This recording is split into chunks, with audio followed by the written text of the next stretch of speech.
equation describing the relation between displacement and time, displacement and velocity. This is the Newton's third equation of motion. So see here student, जो न्यूटनचा third equation of motion आहे, या ठिकाणी माहिती आपल्याला Newton's third equation of motion is v square is equal to u square plus 2as. तर हे आपल्याला या ठिकाणी डिराईव्ह करायचे बाय ग्राफिकल मेथड. तर न्यूटन्स थर्ड इक्वेशन ऑफ मोशनसाठी आपण या ठिकाणी ग्राफ घेतलेला आहे. ग्राफमध्ये ऑन एक्स ॲक्सिस टाईम आहे, ऑन एक्स ॲक्सिस टाईम, आणि ऑन वाय ॲक्सिस या ठिकाणी व्हिलॉसिटी घेतलेली आहे मीटर पर सेकंडमध्ये. या ठिकाणी O D that means an object with some initial velocity. या ठिकाणी ओ पासून डी पर्यंत this is an with some initial velocity and object is moving. आता ॲज पर ग्राफ काय दाखवतो आपल्याला की object is having uniform accelerated motion. तर या ठिकाणी त्याची जी मोशन आहे युनिफॉर्म ॲक्सेलरेटेड मोशन आहे. दॅट मीन्स इक्वल टाईम इंटरवलमध्ये ते इक्वल व्हिलॉसिटी चेंज या ठिकाणी होत असते. तर the distance covered by an object up to B पर्यंत त्याने जे डिस्टन्स कवर केलं and V B the final velocity of an object. So that distance covered by an object which gives us a trapezium. तर या ठिकाणी आपण जे dotted line काढलेली आहे, बी या ठिकाणापर्यंत ऑब्जेक्ट पोहोचला, व्ही या ठिकाणी त्याची व्हिलॉसिटी होती. तर distance covered by an object we have to derive the area of the distance covered by an object. तर या ठिकाणी जो ट्रॅपेझियम मिळालेला आहे, ट्रॅपेझियम कोणता, तर trapezium DOEB, this is the trapezium. We have to find out the area of trapezium, and by using the formula for area of trapezium we can derive the third equation of motion given by Newton.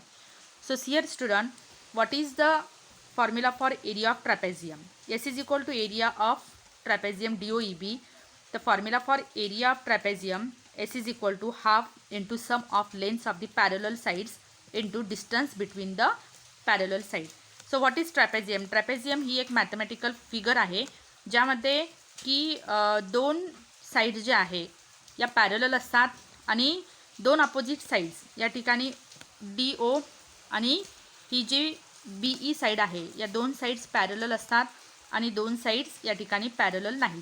तर किमान दोन sides parallel असलेला हा एक जो क्वाड्रँगल आहे त्याला आपण काय म्हणतो, trapezium. So area of trapezium DOEB is equal to half sum of the lengths of the parallel sides. या ठिकाणी दोन पॅरलल साईड कोणत्या, OD आणि BE या दोघांचे आपल्याला सम घ्यायचे into distance between the parallel side.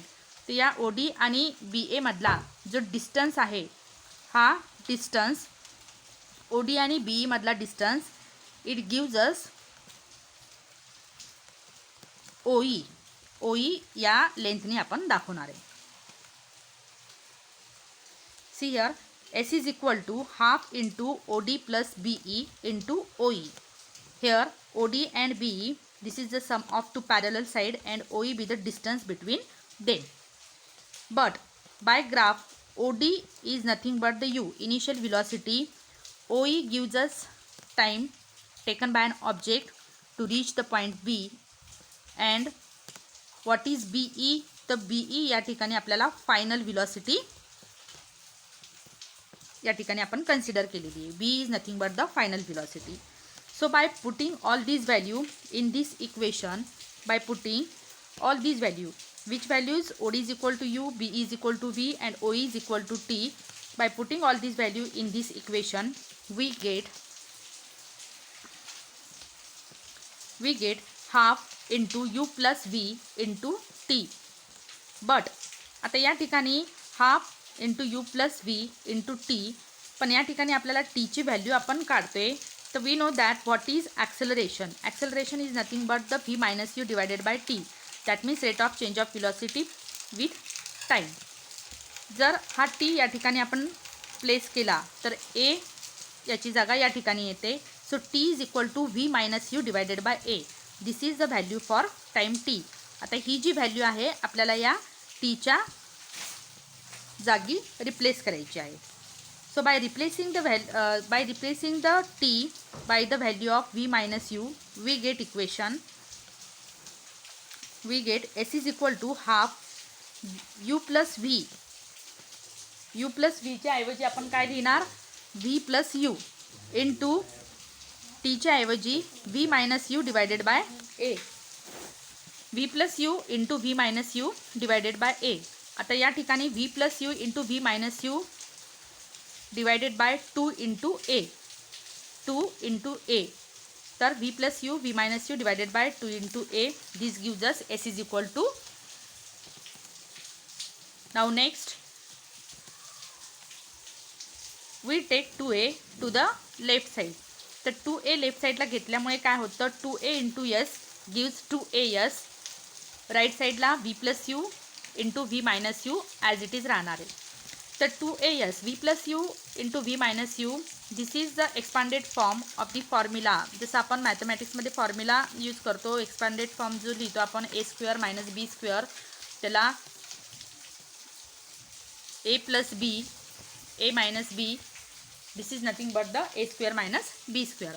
Bus as same याच पद्धतीने v plus you into v minus u is nothing but v square minus u square. Now v square is equal to minus u square. जर left साईडला गेला तर तो plus होतो and we get equation v square is equal to u square plus 2as. So student, this is the Newton's third equation of motion. This equation gives us the relation between velocity and displacement, which gives relation between velocity and displacement.